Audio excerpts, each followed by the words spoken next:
Jadi kita buat ibadat. Kita kat Mekah hati kita bersih tu kan. Mak bapak kita pada tempat yang sewajarnya.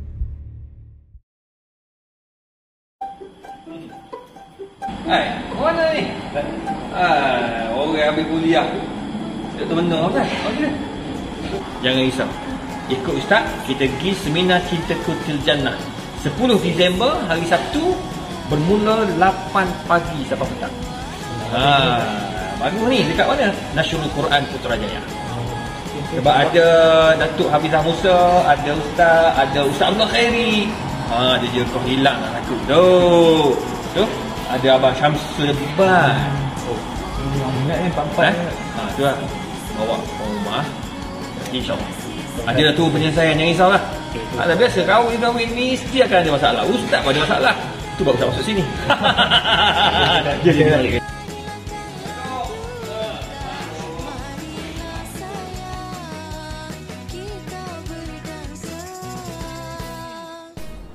dekat sebab kat situ ada air mengalir. Dan saya nak maklumkan bahawa kita sebenarnya baru dapat tahu 2-3 hari lepas daripada pihak MC dan MO, di mana kita punya umum ni ada masalah sikit dengan air mengalir di beberapa kawasan. InsyaAllah pihak MC dan MO akan ambil tindakan sewajarnya dalam tempoh terdekat sebab takut perkara yang tak dilakukan. Dan seterusnya saya nak maklumkan sebelum saya serahkan majlis kepada Tuan Ustaz, kita ada tabung di hadapan yang tolong edarkan, dan tabung bergerak pada malam ini kita akan khususkan untuk sumbangan khas kepada mangsa kebakaran di Paksi yang baru berlaku pada Isnin yang baru berlaku pada Isnin kita tak boleh nampak kita sama-sama bantu ni saudara kita, jiran kita yang terdekat kita bantu alhamdulillah kita cuba tak banyak kita tolong dan seterusnya juga saya nak maklumkan insyaAllah program malam ni kita berlangsung sehingga jam kurang 8.45 Ustaz. Kita akan berhenti sekejap pada waktu azan atau azan isyak, kita berhenti untuk menghormati waktu azan. Dan seterusnya Ustaz boleh sambung sehingga kurang 8.45 insyaAllah. Dan selepas daripada itu kita ada sedikit keadaan. Contohnya betul balik kita ada sedikit makanan untuk sama-sama kita berada malam ni. Itu saja daripada saya. Jadi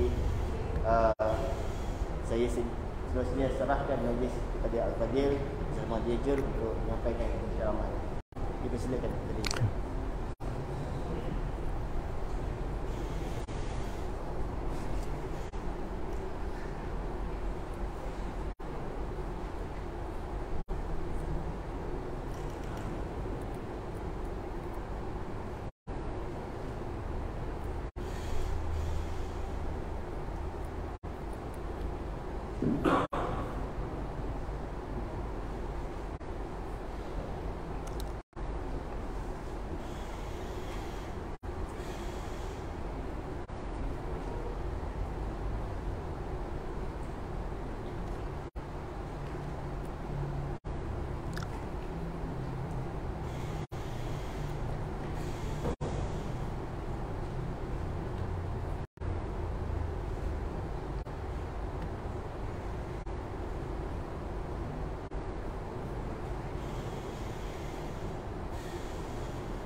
Bismillahirrahmanirrahim. Assalamualaikum warahmatullahi wabarakatuh. Bismillahirrahmanirrahim. Alhamdulillahi Rabbil Alamin. Wassalatu wassalamu ala ashrafil anbiya'i wal mursalin wa ala alihi wa sahbihi ajma'in. Allahumma aftah alayna hikmataka wa anshur alayna min khazaini rahmatika ya arhamar rahimin. Rabbi shrah lana sudurana wa yassir lana umurana wahlul 'uqdatan min alsinatina yafqahu aqwalana. ولا حول ولا قوة إلا بالله العلي العظيم ولا حول ولا قوة إلا بالله العلي العظيم ولا حول ولا قوة إلا بالله العلي العظيم.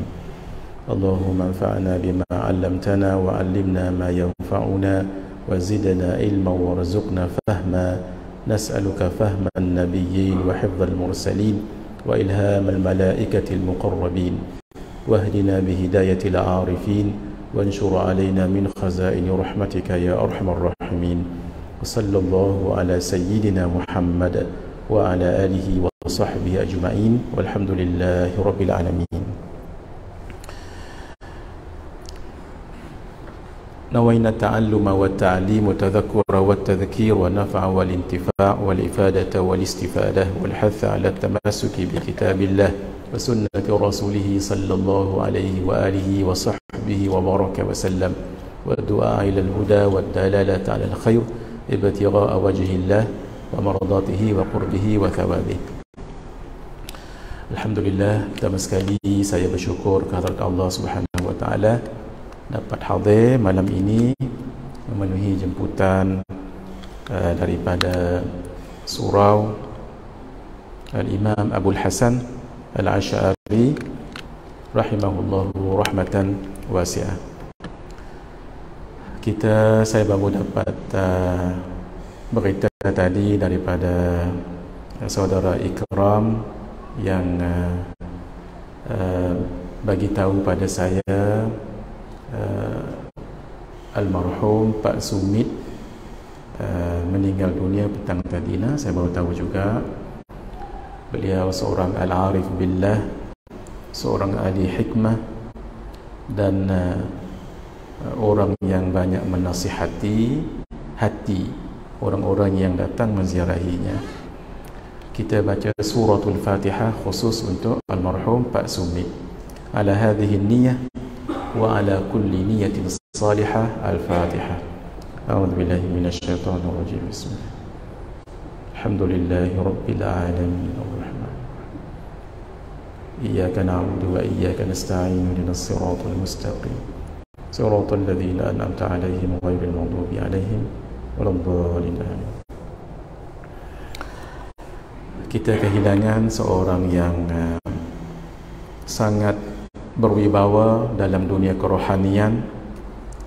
Bukan sahaja orang yang berilmu, tetapi orang yang mempraktikkan ilmunya dan sangat istiqamah, sangat yakin sampai akhir hayat beliau. Mudah-mudahan Allah menerima dakwah, ibadat, usaha beliau dan Allah teruskan orang-orang yang kalaupun tidak seperti beliau untuk terus menjadi pasak di bumi Malaysia ini yang menjadi asbab turunnya rahmat, terbukanya pintu-pintu rahmat di langit, barakah doa orang-orang yang menjadi ahlullah, ahlul adwaq, menjadi awliya Allah atas pilihan Allah Subhanahu wa taala.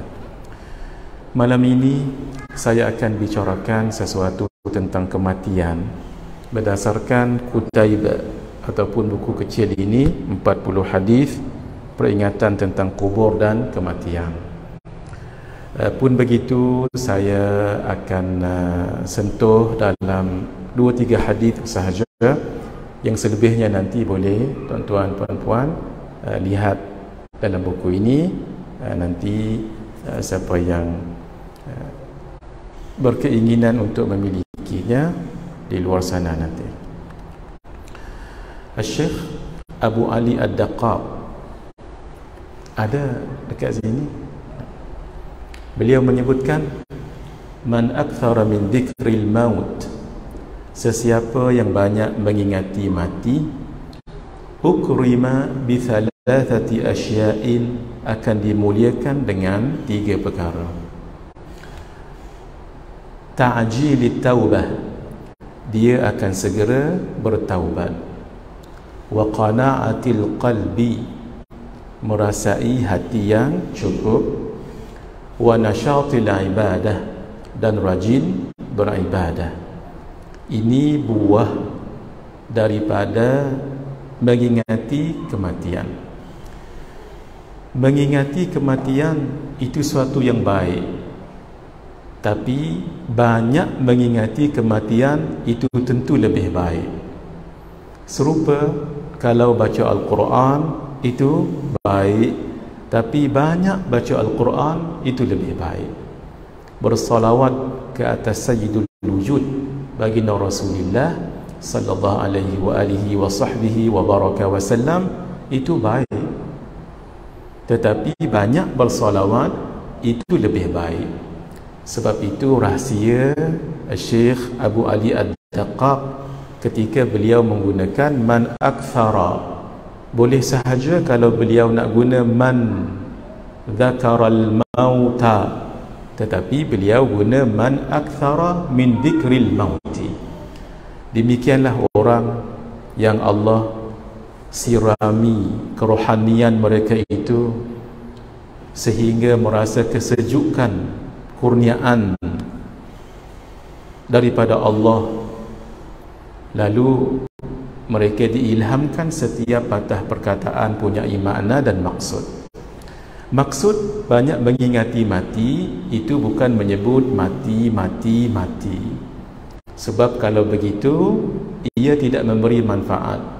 Seperti orang yang lapar lalu menyebut di lidahnya, di mulutnya, lapar, lapar, lapar. Tidak akan bagi manfaat dan hilang lapar kalau dia tidak pergi makan. Sama juga kalau berlaku kebakaran, lalu dikatakan di mulutnya api, api, api. Tidak mungkin api itu terpadam kalau tidak disirami dengan air ataupun dipadam air itu.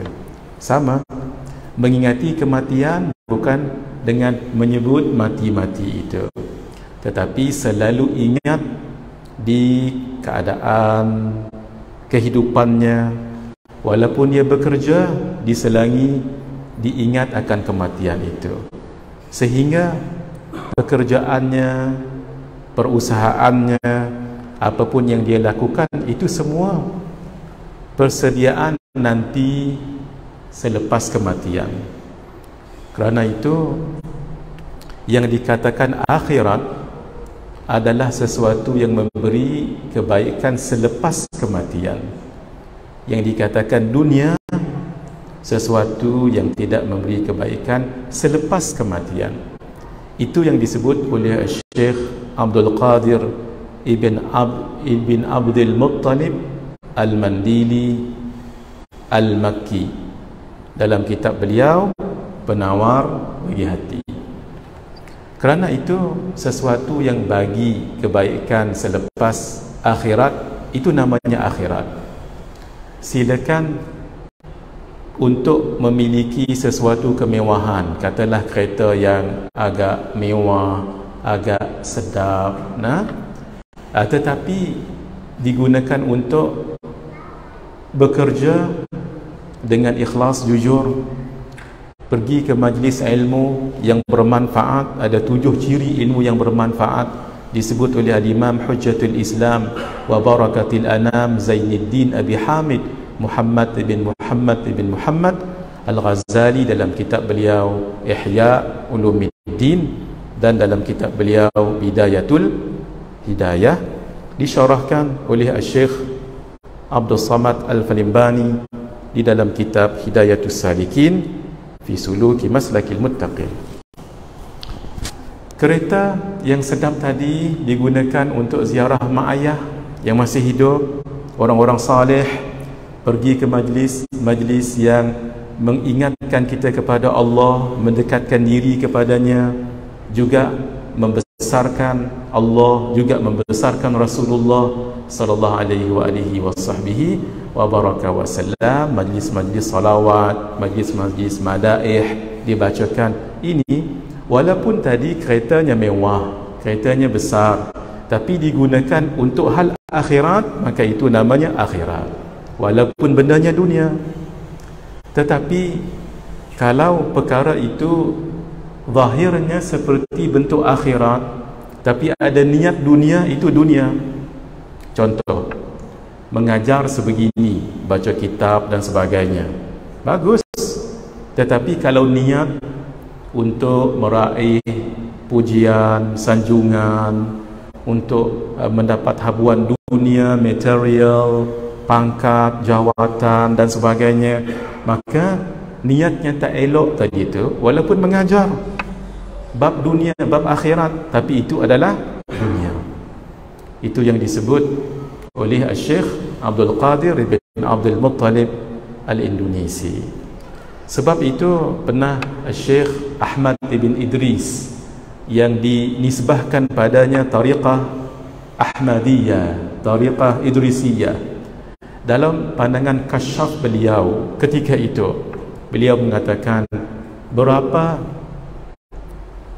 banyak orang yang memegang kitab-kitab agama, tapi sebenarnya adalah iblis-iblis yang mengajar agama, kata beliau. Ini dalam pandangan kasyaf, kerana niat yang tidak benar,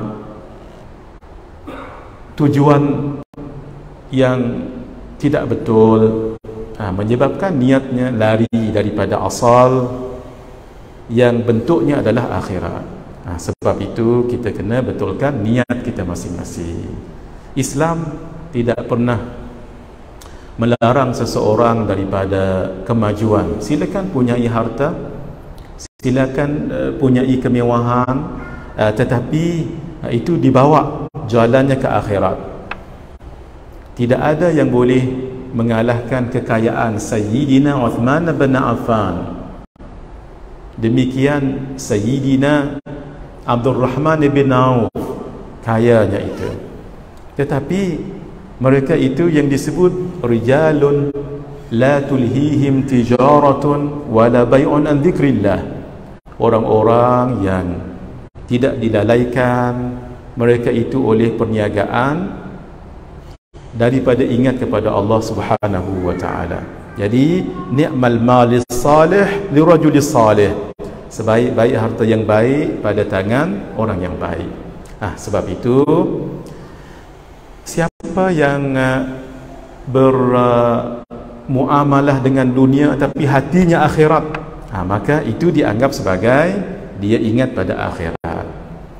Terlebih lagi dalam perbahasan tentang kematian ini, maka dia akan segera bertaubat. Taubat itu jalan yang pertama sekali untuk orang yang nak berjalan pada Allah. Orang yang nak berjalan pada Allah dalam ilmu hati dan kesufian, bagus kalau berzikir banyak, bagus kalau talaqi, bagus kalau salawat banyak. Tapi itu belum cukup. Dia kena buka dulu. Kuncinya first kali adalah taubah. Taubat dulu, baru boleh masuk jalan itu. Kalau dia takut nanti berzikir tapi dia tidak bertaubat, al-israr, dia berterusan melakukan dosa, maka itu tidak punya kesan. Maka orang ini nanti kalau berjalan kepada Allah, takut nanti dia waqif, orang yang salik yang waqif, orang yang berjalan tetapi waqif, terhenti. Sebab itu dalam dunia kerohanian ini, terutama sekali bab taubat, kita kena dibimbing oleh seseorang yang mahir dalam perkara ini. Sebab taubat mesti ada 3 syarat. 1, menyesal atas apa yang dilakukan. 2, tinggal apa yang pernah dilakukan dosa dan kesalahan. Dan 3, azam tidak buat lagi. Ini tidak mungkin dapat istiqamah kalau tidak bersuhbah dengan guru yang mursyid, yang benar, ataupun kawan-kawan yang baik-baik. Hati kalau rasa cukup, tidak akan rasa tamak kepada yang lain. Sebab itu perkataan tama' itu menggambarkan bagaimana keadaannya. Sebab itu tama', kata ulama sufi, ditulis dengan semua huruf yang berlubang. Ta, mim, ain, tama'. Sesuatu yang berlubang, isilah air banyak mana pun tidak akan penuh. Macam itu. Orang yang tamak dengan dunia, walaupun sudah satu lembah emas dia punyai, nak lagi satu, nak lagi satu. Tapi tamak dengan akhirat tidak mengapa. Jadi qana'atul qalbi, dia rasa cukup sebab dia tahu walal akhiratu khairul laka minal ula. Kehidupan, anugerah akhirat itu lebih besar daripada dunia. Dan dia akan rajin beribadah untuk mempersiapkan dirinya kepada kematian. Sebab itu kita harus tahu dari mana kita bermula, ke mana kita akan pergi. Sebab itu seorang sprinter, seorang pelari pecut, untuk dia berjaya dalam pertandingannya, bukan sahaja kekuatan yang ada padanya, tapi mesti ada strategi. First kali dia mesti tahu di mana dia bermula. Kalau lain contohnya dekat sini, maka dia kena bermula sini, jangan di belakang orang lain walaupun dia kuat. Jadi dia kena tahu di mana dia bermula. Kalau semua satu barisan, dia kena ikut situ juga. Walaupun dia kuat, dia tak boleh ke belakang daripada orang. Yang kedua, dia kena tahu di mana dia akan pergi. Kalau dia berlumba lari 100 meter, dia tahulah kat mana 100 meter tu. Jangan 80 meter, dia dah angkat tangan, dah menang, belum lagi. Sebab dia rasa dah sampai tapi belum. Yang kedua, kena tahu di mana dia pergi. Yang paling penting, dia kena tahu lorong ataupun track dia berada. Jangan masuk ke lorong orang ataupun ke track orang lain. Track yang itulah barulah dia perlu ada strategi. Mungkin 50 meter pertama dia slow dulu, kemudian 50 meter ke seterusnya dia akan laju. Begitu juga orang yang tahu kehidupannya sebelum kelahiran dan nanti sampai bila dia akan meneruskan kehidupan, maka orang itu dapat untuk menentukan dan merencanakan apa yang dia harus buat di dunia ini. Sebab itu kata ulama, 3 soalan ini wajib dijawab dengan tepat, dan orang Islam yang boleh jawab dengan tepat. Min aina, dari mana kita bermula. Ila aina, ke mana nak pergi. Walima, dan kenapa. 3 itu. 3 persoalan yang akan sentiasa bersama seseorang dalam kehidupannya. Pukul berapa kita insya? 8.10. Itu pun nasihat guru kami juga, guru kita semua, Syekh Muhammad Nuruddin Marbu Al-Banjari. Kalau ada kuliah maghrib dengan isya', bila dah masuk tu kita adzan dulu, berhenti sekejap, adzan dulu. Bagi peluang untuk adzan diadzankan. Sebab mungkin ada rumah orang yang tak ada TV, tak ada radio, bila dengar ni boleh mereka solat gitu. Dan boleh mereka solat di awal waktu sebab mereka tak ikut pengajian ini. Adapun kita, maka kita bagi peluang itu, dan itu kita bagi kesempatan bagi orang yang dengar kuliah, habuannya begini, yang tidak dengar begitu. Itulah Masya Allah, Tabarakallah, dalam Islam ini kita dalam bab perkara kebaikan pun kita berbagi juga. Min aina, dari mana kita datang, ke mana nak pergi, apa yang harus dibuat. Inna lillah wa inna ilaihi raji'un. Kita ini milik Allah, dan kepada Allah kita akan kembali. Bermaksud kita datang daripada Allah, kembali kepada Allah. Itu yang paling penting. Walimah, kenapa kita hadir ke dunia ini? Wa ma khalaqtul jinna wal insa illa liya'budun. Dan tidaklah aku ciptakan jin dan manusia melainkan untuk bagi peluang kepada mereka beribadah, lalu mereka mendapat hikmah, habuan daripada ibadah itu. Itu tafsiran paling daqiq dan paling tahqiq untuk lam yang ada liya'budun. Nah, kalau tafsiran biasa, wa ma khalaqtul jinna wal insa, dan tidaklah aku jadikan jin dan manusia illa melainkan liya'budun. Lam dekat sini, lam di sini kalau ditafsirkan dengan lita'lil, lam tu artinya untuk mereka beribadah padaku. Itu untuk tafsiran orang awam khair. Tapi untuk orang yang daqiq, itu belum tepat lagi. Kenapa? Kalau kita mengaji sifat 20, tidaklah aku jadikan jin dan manusia itu melainkan untuk beribadah kepadaku, seolah-olah faedah daripada penciptaan manusia itu kembali pada Allah, lalu mereka beribadah. Itu kalau lam li ta'lil. Lam yang paling tahqiq oleh orang-orang yang muhaqqiq ada dua. Lam tadi itu apa? Lam tadi itu lil hikmah, bukan li at-ta'lil. Lil hikmah maksud tidaklah aku jadikan jin dan manusia melainkan untuk mereka beribadah, mereka yang beribadah, sehingga mereka mendapat hikmah daripada ibadah itu. Itu nah. Yang kedua, lam itu adalah lis-sayrurah. Sayrurah maksudnya bagi peluang.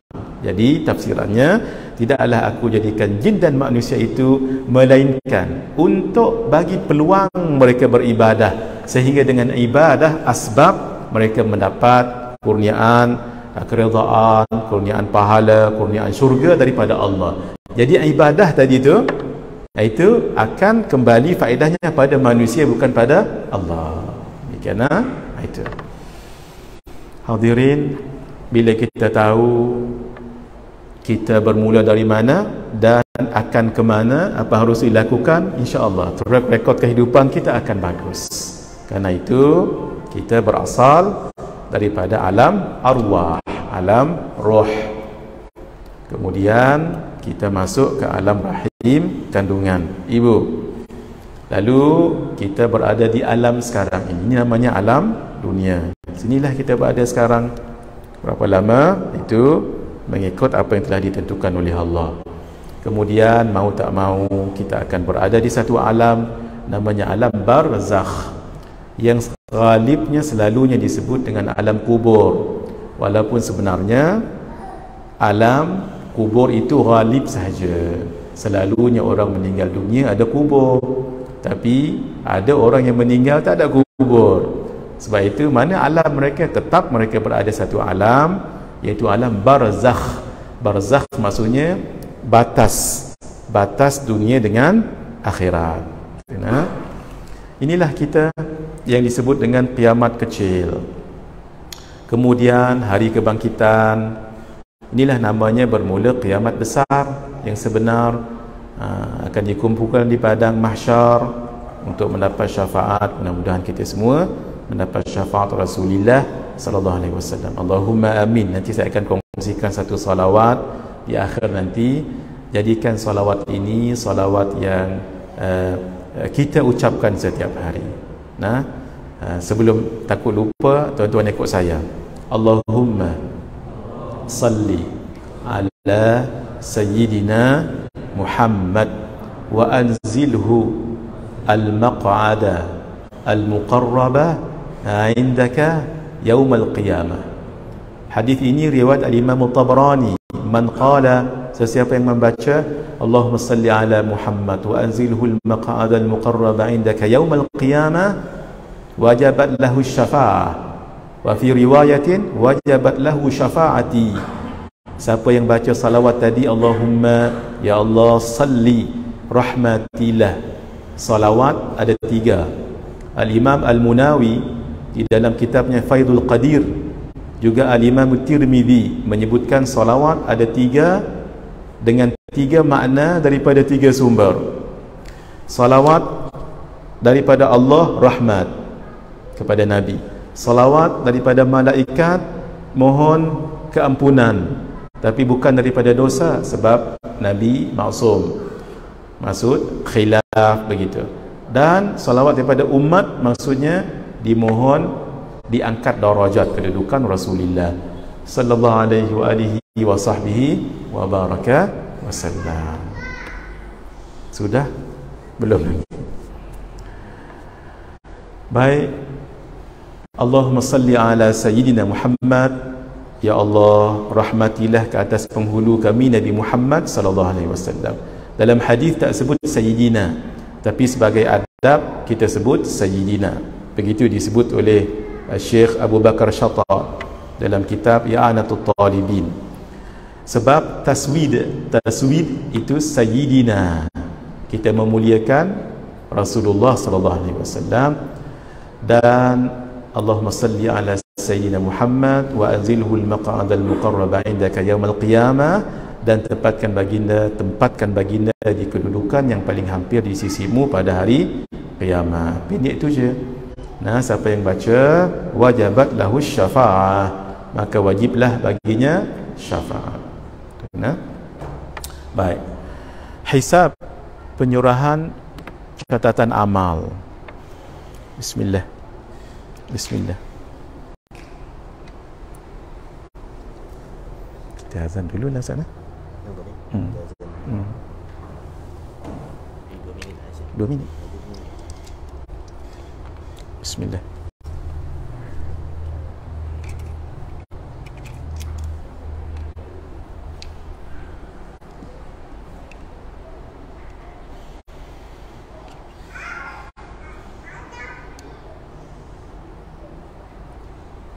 Bismillah. Barakallahu fiikum. Seterusnya mizan, iaitu tempat ditimbang amalan. Antara amalan yang memberatkan timbangan adalah banyak-banyak bersalawat ke atas Rasulullah sallallahu alaihi wasallam.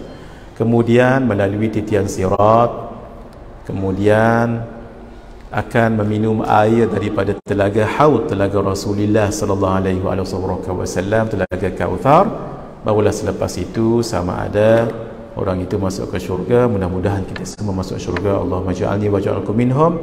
Dan na'udzubillah min dalik, pengakhiran yang tidak elok, iaitu ke neraka. Jadi kita mohon pada Allah, mudah-mudahan dengan barakah malam ini kita akan lihat paling kurang hadis-hadis yang akan kita baca selepas azan nanti, menginsafkan kita dan untuk mengingatkan pada kematian, lalu kita bersedia menghadapinya. InsyaAllah kita azan dulu, kita akan sambung selepas azan insyaAllah. Hadza wabillahi taufiq wal hidayah. Wassalamualaikum warahmatullahi wabarakatuh.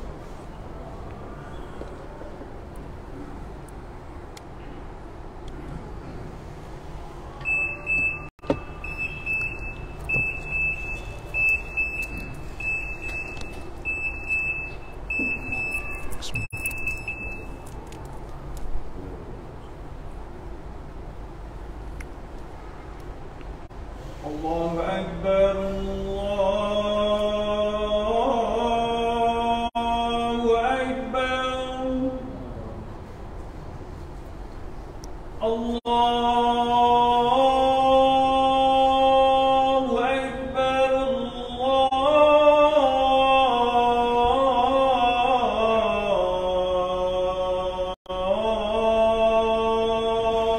Allahu Akbar. أشهد أن لا إله إلا الله.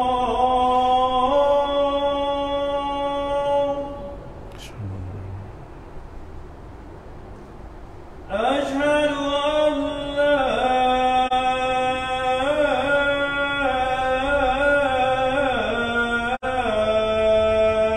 إله إلا الله.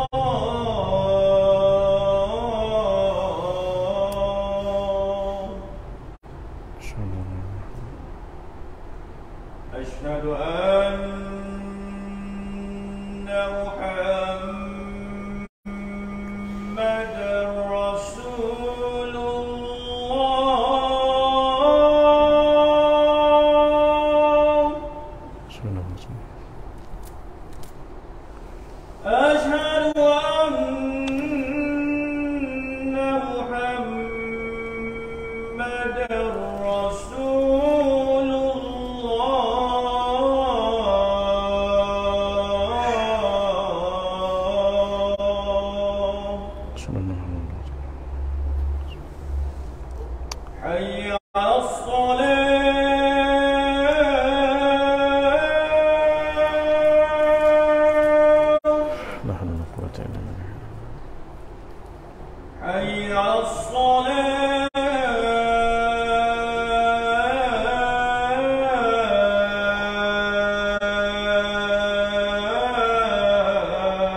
اللهم رب هذه الدعوة آتي سيدنا محمد وطن المقام المنصور رب اغفر لي رب اغفر لي رب اغفر لي رب اغفر لي. Bismillahirrahmanirrahim. Nabi pernah sebutkan dalam hadis, manusia tidak terlepas daripada ajal. Semua hadis ni ada dalam ni hadirin. Jadi kalau saya tak sempat nak habiskan semua nanti, boleh rujuk dalam kitab ini. Daripada Sayyidina Abdullah bin Mas'ud radhiyallahu ta'ala anhu. Sayyidina Ibnu Mas'ud sahabat yang istimewa.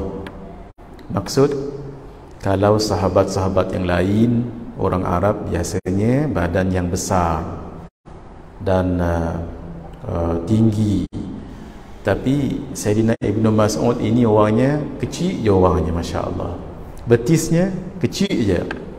Nak tahu orang itu besar, badannya tengok betis dia. Kalau betis dia besar, besarlah orang tu. Kalau betis dia halus, haluslah orang tu.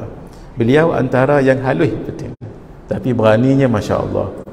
Ketika orang Quraisy, kufar Makkah berada di Al-Masjidil Haram, beliaulah antara orang yang berani baca Quran terang-terangan, sampai kena pukul beliau, pengsan. Diselamatkan, sedar apa yang berlaku, lalu dibagi tahu, kamu baca Quran depan pembesar Quraisy, kufar, kamu kena pukul. Lalu dia kata, nak saya baca lagi? Oh jangan, sebab beliau sangat berani sekali. Sebab itu beliau kalau nak baca Al-Quran, beliau ahlul Quran, lalu sahabat akan rujuk pada beliau. Hadis ini daripada beliau, beliau kata, khattan nabiyyu khattan murabba'a. Nabi membuat garisan 4 segi. Ini kebijaksanaan Rasulullah sallallahu alaihi wasallam dalam berdakwah. Bukan satu approach, tapi banyak approach. Kadang-kadang Nabi akan naik atas mimbar. Kalau kita dengar mimbar dalam bahasa hadis ataupun riwayat, ada 2 maksud. Satu, mimbar untuk khutbah Jumaat dan 2 hari raya. Yang kedua, bukan hari raya pun dan bukan hari Jumaat pun, tapi Nabi berkhutbah. Itu maksud perkara yang sangat serius. Kalau baginda berkhutbah, bahasa hadisnya, walaupun bukan hari Jumaat ataupun Aidain, 2 hari raya, itu maksudnya perkara itu sangat penting sekali. Itu bahasa khutbah. Dan Nabi SAW kadang-kadang bagi perumpamaan. Ini mengajar. Nabi kadang-kadang khutbah macam tu orang lain dengar. Nabi duduk dan yang lain buat halaqah. Halaqah maksudnya bulatan. Sebab itu halaqah tu dipanggil halaqah. Kenapa? Sebab dibuat bulatan gitu. Kadang-kadang baginda akan bagi perumpamaan untuk mendekatkan pemikiran. Umpama, innal hasada ya'kulul hasanat kama ta'kulun narul hataba. Sesungguhnya hasad itu memakan pahala-pahala kebaikan seperti api memakan kayu yang kering. Segera kita faham, oh Masya Allah, dahsyatnya dosa hasad itu. Sampai kita taswir, terbayang-bayang perkara itu. Dan Nabi pernah juga dengan cara lukisan sebegini. Nabi ambil kayu dan baginda gores ataupun lukis dekat tanah. Khattan nabiyyu khattan murabba'a. Nabi SAW membuat garisan 4 segi sebegini. Nabi buat 4 segi sebegitu.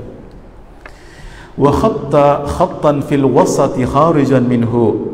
Baginda membuat garisan di tengahnya keluar daripadanya begini. Setelah buat 4 tadi, Nabi gariskan sebegini. Wa khatta khutatan sighara ila hadha alladhi fil wasat min janibihi alladhi fil wasat. Baginda membuat garisan-garisan kecil pada garis yang ada di tengah. Yang ada di tengah tu daripada sisinya, tapi tak kena yang tengah, yang berada di tengah. Nabi buat begini.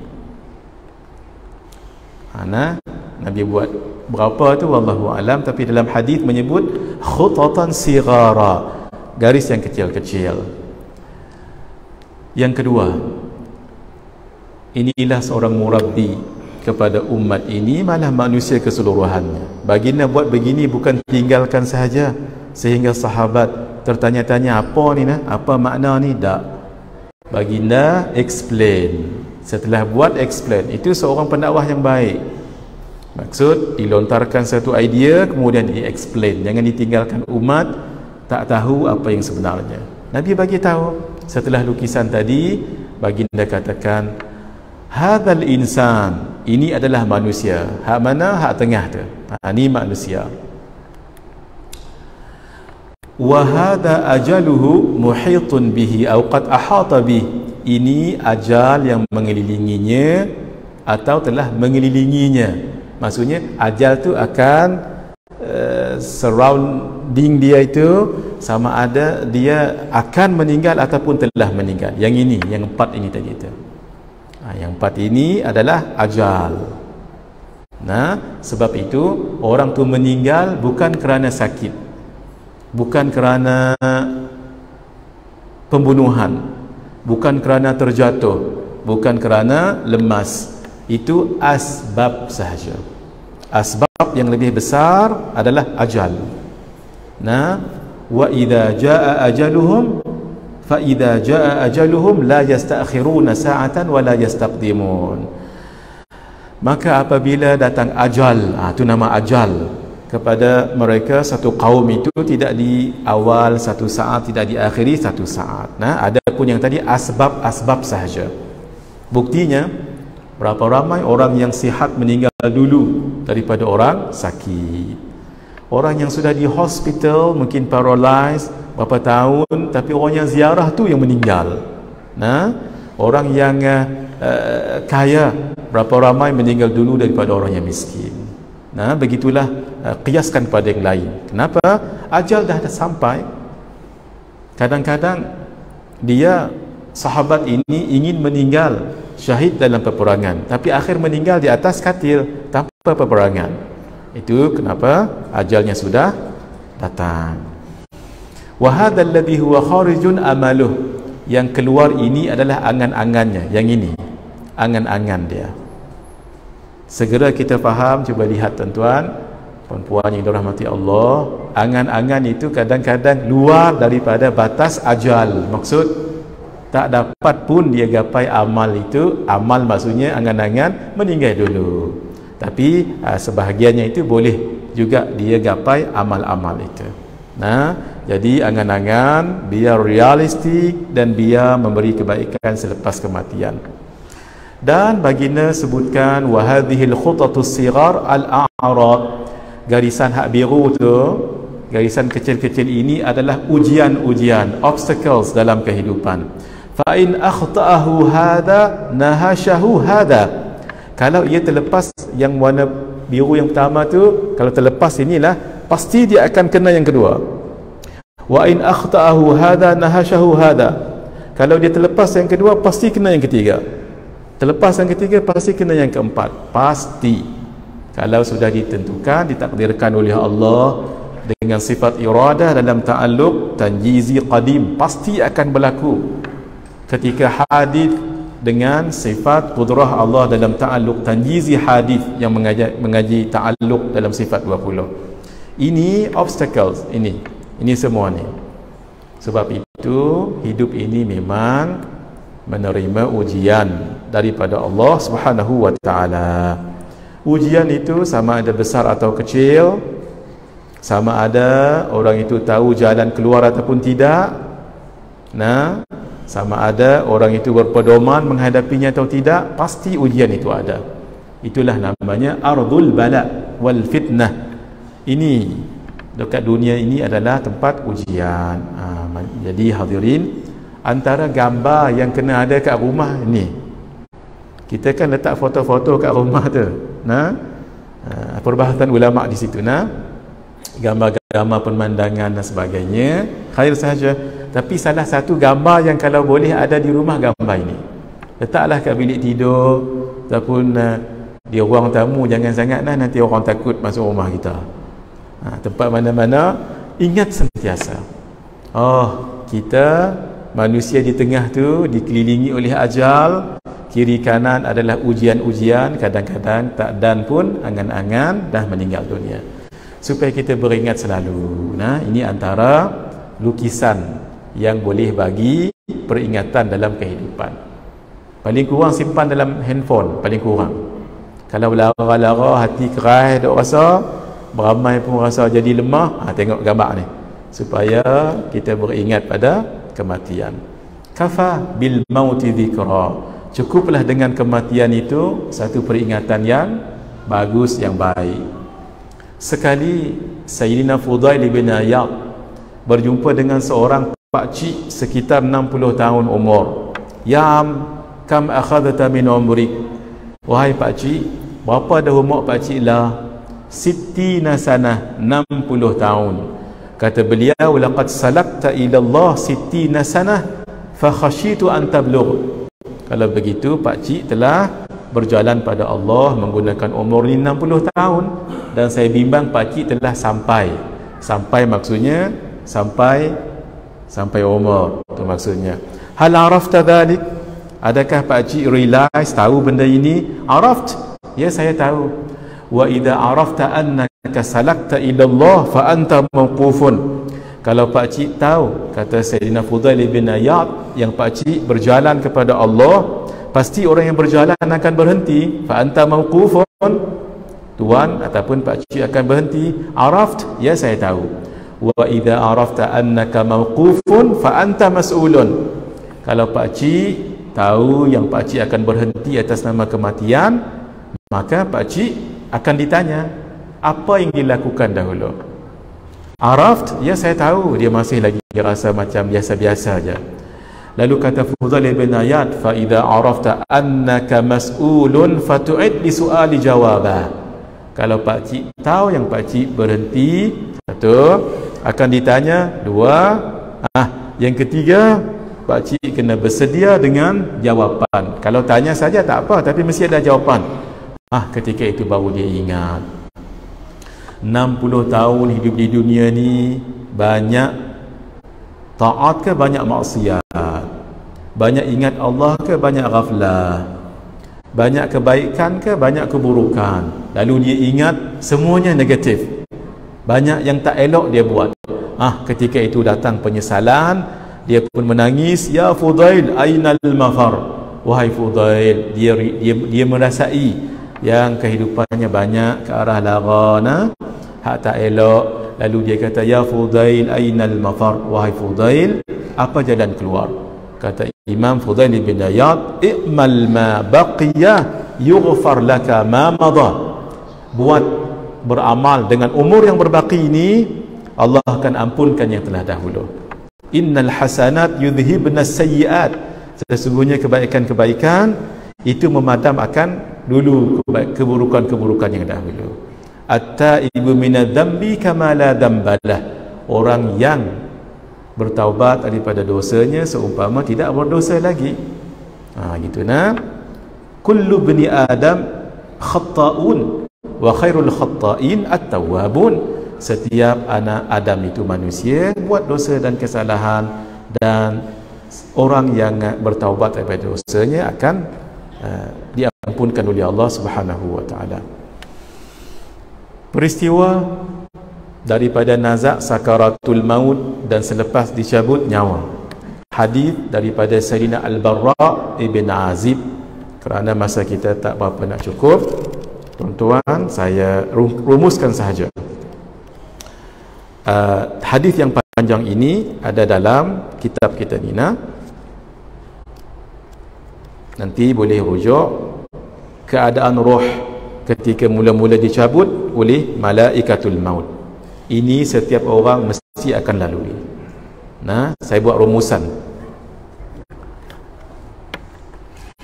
Orang yang beriman dan orang yang tidak beriman, dua-dua akan mengalami peristiwa ini. Mudah-mudahan kita tergolong dalam orang yang beriman. Ketika dalam sakaratul maut, nazak, malaikat turun daripada langit, muka berseri seperti matahari, bawa kain kafan daripada syurga, juga minyak yang harum daripada syurga, duduk dekat dengan orang yang nazak tadi tu. Orang tu tengoklah, kita tak tengok. Orang tu tengok, kita tak tengok. Ketika itu barulah malaikat maut datang dan duduk dekat kepala orang yang nazak. Nas hadisnya dekat sini. Dan apa yang dilakukan? Malaikat maut ini akan mencabut nyawanya. Fatakhruju tasilu kama tasilul qatratu min fis-siqa. Ketika dicabut nyawanya itu, seperti apa? Seperti air yang dalam cerik teko tu, kalau kita tuang dalam cawan ke dalam gelas, dia flows je, dia tak ada tersekat-sekat, keluar dengan tenang. Begitulah dia. Roh tu keluar dengan senang sekali. Habis saja dicabut nyawa tadi tu, malaikat tadi terus rangkoi, terus ambil roh yang dicabut tadi tu, lalu roh tadi dibungkus dengan kain kafan dan dengan minyak yang sangat harum, yang paling harum di atas muka bumi ini. Lalu roh tadi dibawa ke langit yang pertama. Kita ada 7 lapis langit ke atas itu. Alladzi khalaqa sab'a samawatin tibaqa. Ada 7 lapis langit. Panjang cerita bab langit ni. Kalau Isra' dan Mi'raj nanti, kalau kesempatan kita cerita Isra' dan Mi'raj, supaya tuan-tuan tahu apa rahsia subhanalladzi asra. Kenapa Allah gunakan subhana?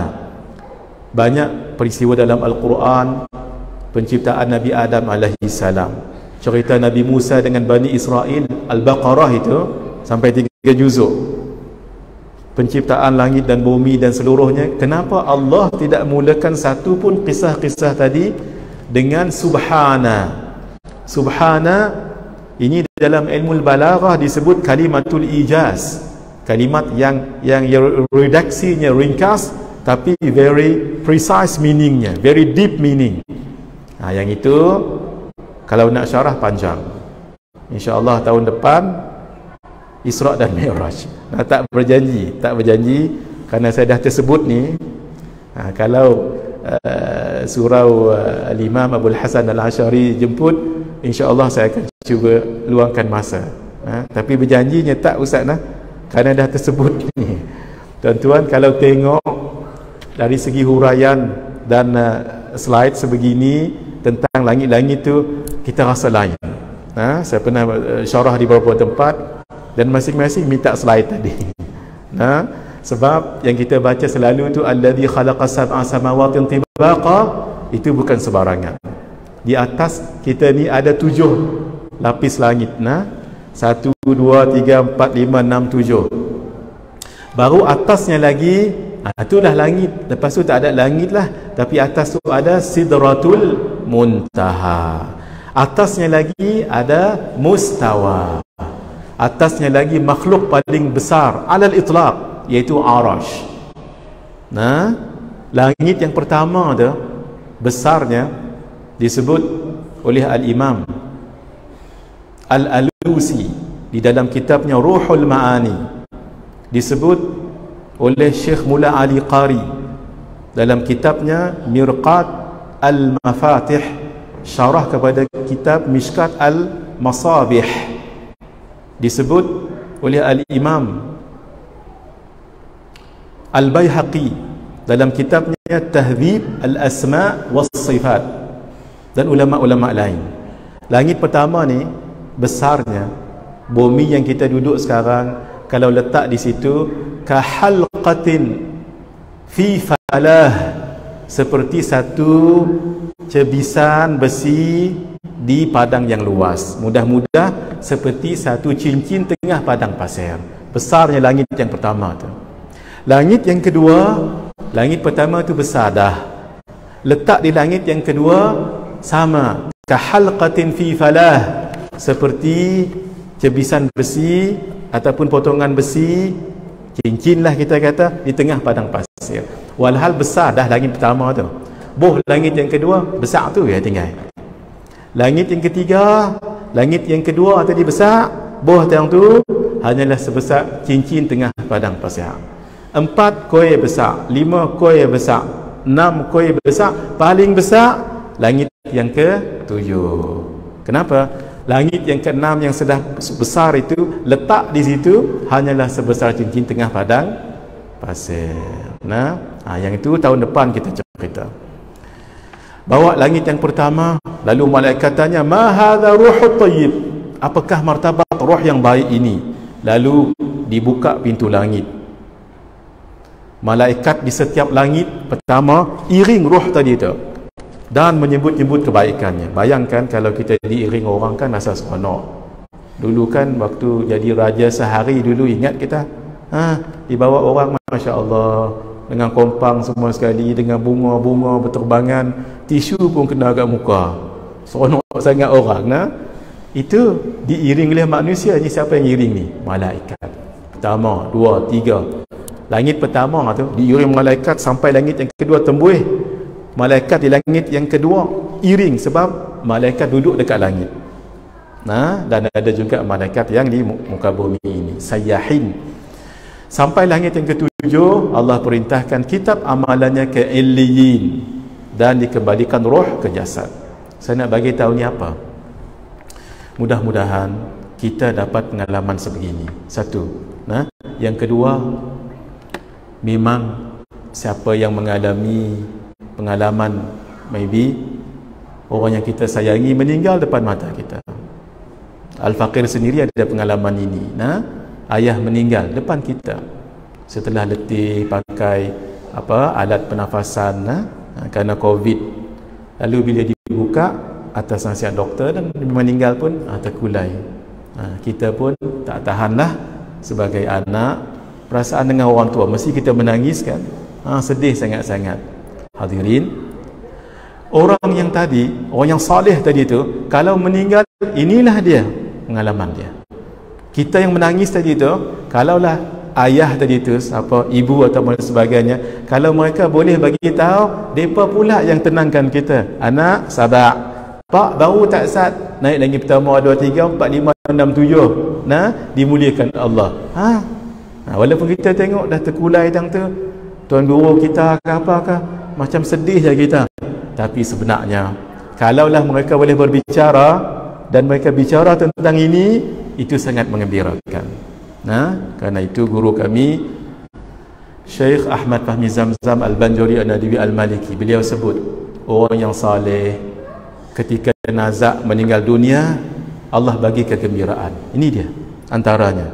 Antara yang lain, innal ladzina qalu rabbunallah, sesungguhnya orang-orang yang mengatakan Tuhan kami Allah, thumma istaqamu, lalu mereka istiqamah sampai meninggal, mereka pegang akidah ini, apa Allah akan bagi?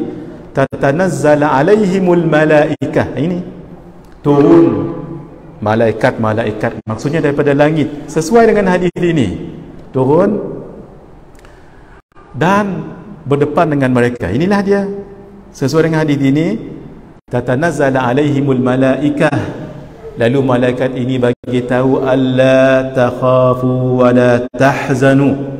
Satu, jangan kamu takut, khauf, takut atas sesuatu yang nanti kamu akan jumpa di ke depan. Maksud, jangan kamu takut dengan kubur, siksa kubur, himpitan kubur, fitnah kubur. Jangan kamu takut dengan perkumpulan di padang mahsyar tadi, dengan hisab tadi, dengan titian sirat. Jangan kamu takut. Maksud, alla takhafu, jangan kamu takut atas sesuatu yang nanti kamu akan jumpa di hari muka. Wala tahzanu, nombor dua, jangan kamu sedih. Jangan kamu sedih atas yang nanti kamu akan tinggalkan. Anak, isteri, sekolah, madrasah, pejabat, surau. Jangan takut, sebab Allah yang akan wakilkan malaikat jaga semua itu. Tapi syarat dia beriman tadi itu. Wa abshiru, ini yang paling menggembirakan. Ini ketika nazak, cuma mereka tak boleh nak sebut. Wa abshiru bil jannati allati kuntum tu'adun, dan bergembiralah kamu dengan syurga yang kamu dijanjikan padanya. Ketika nazak, walaupun kita tengok nafasnya dah semakin semput dan nak habis nyawa, kata orang nak putus nyawa, tapi malaikat bagi gembira dengan tiga perkara tadi. Satu, alla takhafu wa la tahzanu wa abshiru bil jannati allati kuntum tu'adun. Barulah dicabut nyawa, barulah yang ini. Kita nak mudah-mudahan apa yang saya cerita ni berlaku juga pada kita semua. Allahumma amin. Dan kalau ia berlaku pada almarhum ayah kita ke tok guru kita, kita senang hati. Ini pasti akan dilalui setiap orang. Na'udzubillah, jangan sampai jadi orang kafir. Kita tutup dengan yang ini. Sama juga akan turun malaikat daripada langit, muka yang hitam, bawa selendang kasar dan bau paling busuk, duduk dekat dengan orang yang nazak. Ketika itu malaikat maut datang, duduk dekat dengan kepala orang nazak, menyentap nyawa dengan kasar seperti besi berduri direntap daripada kapas yang basah. Ni besi berduri, ada duri basah lekat kat sini, cabut, tercabut jugalah kapas itu. Kalau kapas kering lain sikit. Itu sentap. Roh tadi itu berlari, seluruh badan sangat ketakutan. Sebab itu ketika meninggal meraung-raung, menjerit-jerit. Ini peristiwa-peristiwa yang dihadapi orang yang kafir ini. Roh susah sangat nak keluar. Lalu bila keluar, malaikat tadi terus ambil, letak dalam selendang kasar, keluar bau paling busuk sekali. Kemudian nak dibawa ke langit yang pertama. Lalu malaikat di langit yang pertama, sebelum langit pertama lagi, mengatakan, ma hadha ruhul khabith, apakah dia gerangan roh yang keji ini? Lalu disebut namanya dengan seburuk-buruk nama. Pintu langit tidak dibuka. Ini kalau kita nak pergi rumah orang tapi tak dibuka pintu, bagaimana perasaan kita? Tentulah kita sedih. Itu psycho juga nantinya. Apa salah kita? Begini, maka tak dibuka lalu dihinakan, tak dah naik langit yang pertama lagi tu. Allah perintahkan kitab amalannya ke sijin, di bumi paling bawah, barulah rohnya dicampak. Ini tanda kehinaan. Roh dikembalikan ke dalam jasad. Ketika itu adalah jasad kat situ, tetapi dalam keadaan penuh kehinaan. Mudah-mudahan kita janganlah Allah uji dengan sebegini. Maka amalan sekarang ini sangat menentukan bagaimana pengakhiran kita nanti. Sebab itu jangan lupa doa ini. Allahumma khtim lana bihusnil khatimah wa la takhtim alaina bisu'il khatimah. Ya Allah, rezekikanlah kami husnul khatimah. Ulama katakan min tamamin ni'mah al-mautu 'alal husnil khatimah. Termasuk di dalam kesempurnaan nikmat. Nikmat ni banyak, kesempurnaannya, penutupnya, meninggal seseorang itu dalam keadaan husnul khatimah. Nah, tapi itu amal sekarang ini sangat menentukan. Sebab itu mohon supaya istiqamah berada di dalam kebaikan, dan kita minta supaya jangan ditutup Allah dengan su'ul khatimah. 6. Kita kongsikan satu amalan lagi untuk jadi amalan ringkas tetapi sangat besar ganjarannya, iaitu malam sebegini jangan lupa baca 2 ayat terakhir surah Al-Baqarah. Ini antara cara mudah-mudahan Allah bagi kita husnul khatimah juga. Man qara'a bil ayataini min akhir suratil Baqarah kafatah. Hadis riwayat al-Imam Al-Bukhari. Siapa yang baca 2 ayat terakhir surah Al-Baqarah pada satu malam, tak kira malam mana, malam bermula daripada maghrib sampai isyak, bacalah mana-mana waktu, kafatah. 2 ayat ini akan mencukupkannya. Maksud Al-Imam An-Nawawi menyebut dalam kitabnya Al-Minhaj, Minhaj Syarah Muslim. Juga disebut oleh Al-Imam Ibn Hajar Al-Asqalani dalam kitabnya Fathul Bari bi Syarhi Sahih Al-Bukhari. 2 ayat ini mencukupkannya, mencukupkannya kalaulah dia tidak qiyamul lail. 2 ayat ini cover qiyamul lail tu. Mana nak cari qiyamul lail bukan senang. Juga menjadi pelindung baginya daripada kejahatan manusia dan jin. Ini pelindung pada waktu malam.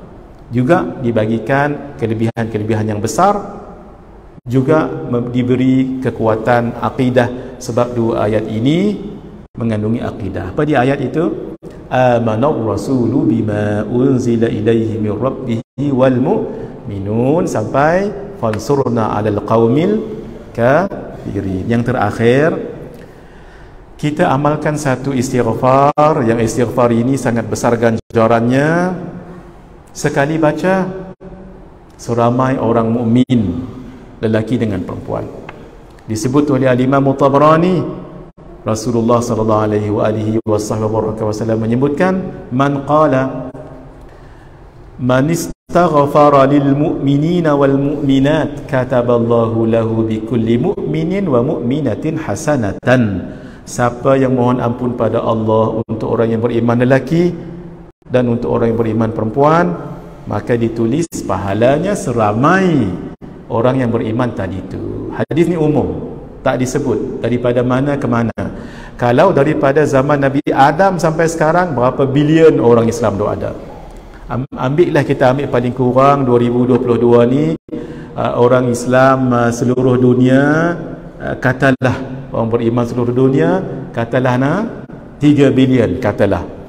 Sekali kita sebut ini, pahala kita 3 bilion sekali sebut. Kalau 2, tambah lagi 6. Kalau 3, seterusnya. Sebab itu kata ulama, paling kurang kita baca pagi 27 kali, baca petang 27 kali. Tapi rasanya bagi al-faqir, kalau baca 100 kali pun tak jadi masalah, sebab ringan sangat. Apa bacaannya? Tuan-tuan ikut saya. Astaghfirullah lil mu'minin wal mu'minat. Tak sampai 10 saat. Semula astaghfirullah lil mu'minin wal mu'minat. Jadikan dia amalan kita setiap hari, walaupun ulama kata 27 kali pagi, petang, kita bacalah 100 kali. Tengah driving nanti daripada Putrajaya nak sampai Kota Damansara, boleh tahan jauh ni ikram Ustaz Mafiz. Tadi kami sebenarnya awal juga keluar tadi, hujan dan agak jam, dan lagi saya tidur 2 kali. Pagi-pagi kat sini sampai berapa banyak. Dalam pada tu kita baca, insya-Allah tak stres dalam kehidupan. Ketika ada lampu merah dan jam kan, baca yang salawat tadi, Allahumma salli ala sayyidina Muhammad wa anzilhu al-maq'adal muqarraba indaka yaumal qiyamah. Baca juga astaghfirullah lil mu'minina wal mu'minat. Hadza, terima kasih surau ini menjemput terutama sekali Ustaz Hafiz dan seluruh ahli jurukuasa. Dan di sini buku-buku yang saya sebut tadi tu buku tentang salawat tadi ada dekat sini. Salawat dengan istighfar tadi ada dalam sini Dan ini adalah buku amalan orang saleh, amalan-amalan yang saya terima daripada guru saya bersanad. Saya ijazahkan tuan-tuan dan puan-puan semuanya untuk beramal semua kandungan dalam kitab ini. Dan untuk ustaz-ustazah saya ijazahkan, panjangkan, ijazahkan pada yang lain juga. Ustaz Ikram dan semua sekali, mudah-mudahan dapat manfaat semua.